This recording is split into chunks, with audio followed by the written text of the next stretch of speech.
Call और fail में तजाद नहीं होना चाहिए। ये ठीक है। अभी आपने कहा कि जी ये गवर्नमेंट जो है वो कोर्ट के ऑर्डर्स Committed है। को ऑनर कर रही है जी, जी। और कमिटेड है कि उसको फॉलो करेगी।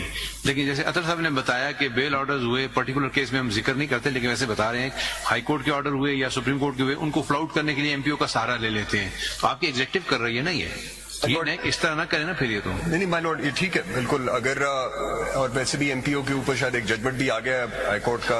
आई डोंट नो वो अपील में उसका क्या स्टेटस है, I am not fully aware of it. But उस ऑर्डर, उस जजमेंट के होते हुए ये अमल हुआ जी, यानी आपको एमपीओ के नीचे arrest You're violating the judgment नहीं है, of the बट High ये तो Court. नहीं हो सकता सर, ये तो नहीं हो सकता। This can not be countenanced my lord. The unfortunate thing is, everyone knows whatever is happening, but everyone is pretending as if nothing is happening. आपने एक बात तो कह दी, लेकिन